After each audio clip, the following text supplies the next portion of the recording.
අයිබෝවන් සියලු දෙනාටම සුබ දවසක්. අන්තිමට මගේ හීන කොහොම හරි මට හැබෑ කරගන්න පුළුවන් වුණා. මං ජපානයට යන දවස ආවා. අම්මයි තාත්තයි මගේ හොඳම යාළුවයි එක්ක එයාපෝට් එකට අපි ගියා. ගියාට පස්සේ එතනදී කොච්චර hina වෙලා හිටියත් ඒ හිතට දැනෙන ෆීල් එක ඒකේ අවස්ථාවට මූණ දීලම බලන්න ඕනේ. දුකක් වගේම එක පැත්තකින් සතුටකුත් තියෙනවා. දුක ගෙදර අයව දාලා යන්න වෙන එක ගැන. ඒත් සතුට කාලයක් තිස්සේ මහන්සි වෙච්ච ඒ මහන්සිය ප්‍රතිඵල ලබා ගන්න පුළුවන් වෙච්ච එක ගැන. බලාපොරොත්තු ගොඩකුත් හිතේ තද කරගෙන එහෙනම් දැන් මම ගමන යන්න පිටත් වුණා. හිතට දුකක් හිතෙන හැම වෙලාවෙම මම පුළුවන් තරම් මාව මොටිවේට් කරගත්තේ මම මේ හීන වෙනුවෙන් රෑවල් කීයක් නම් නිදිමරලා ඇද්ද? එක්සෑම් කීයක් ෆේල් වෙලා ඇද්ද? ඉන්ටර්විව්ස් කීයක් ෆේල් වෙලා ඇද්ද? හැබැයි මම ඉවසගෙන මේ හැමදේම මගේ ගමනට මුහුණ දුන්නා. නිසා මම මේක කොහොම හරි යනවා.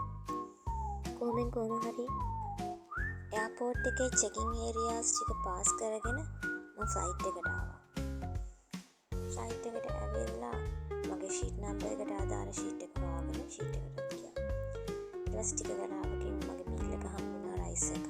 එතකොට ක්‍රීම් කෑකර්, බටර්, චීස් වගේ දේවල් තිබුණා.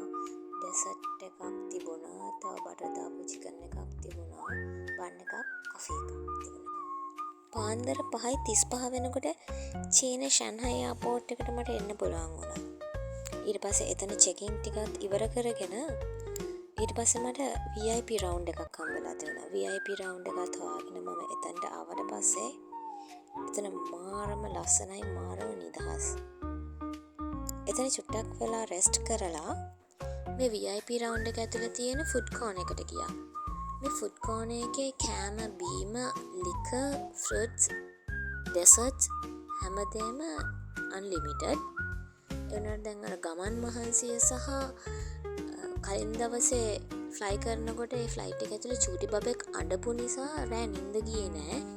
ඒ මහන්සියක් තියෙනවා. මට ලොකුවට කන්න පුළුවන් කමක් තිබුණ නැහැ. ඒ නිසා මම කරේ ටිකක් වෙලා ඒ ඇතුලේ ඇවිදපු එක.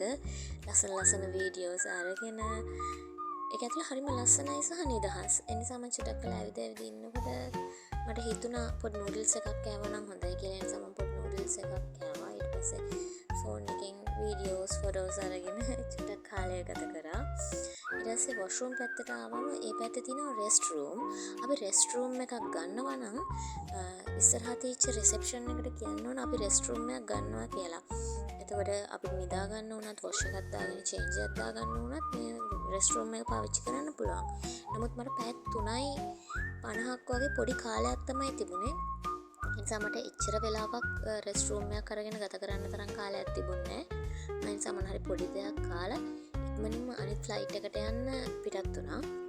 තව කියන්න ඕන විශේෂ දෙයක් තියෙනවා ෂැන්හයි එයාපෝට් එකේදී Facebook, Instagram, WhatsApp, TikTok, Line ඒ කිසිම සෝෂල් මීඩියා එකක් යූස් කරන්න බෑ චීනය ඇතුලේ.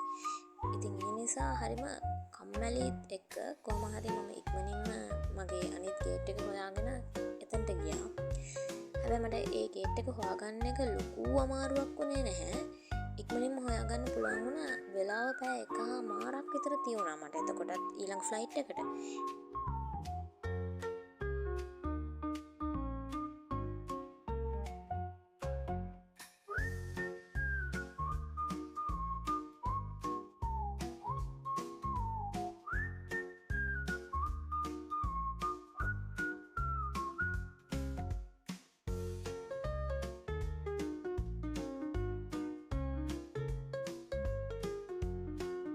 ෂැන්හයි එයාපෝට් එකේ ටිකක් වෙලා ඇවිදින්න ඉඳලා මගේ ඊළඟ ෆ්ලයිට් එකට ආවා.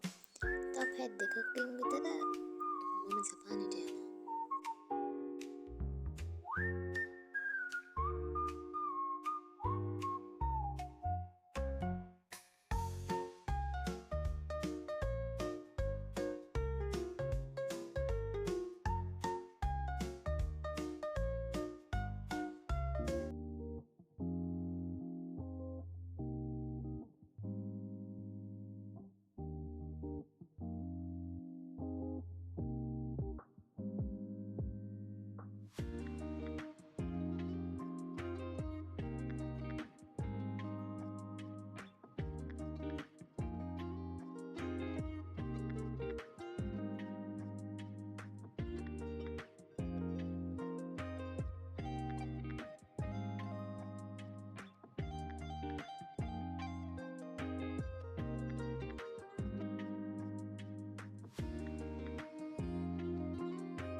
පැය දෙකක ගමනකින් පස්සේ මම ජපානයට ආවා. එයාපෝට් එකේදී සයිරියෝ කාඩ් එක හදාගෙන එතන ඉමිග්‍රේෂන් වැඩ කටයුතු ඉවර කරලා මෙතන සචිව හම්බ වෙලා එතන ෆොටෝස් කිහිපයකුත් අරගෙන මම ඉතින් මගේ ගමන පටන් ගත්තා. වීඩියෝ එක බලුවට ස්තුතියි. තවත් වීඩියෝ එකකින් හම්බ වෙමු.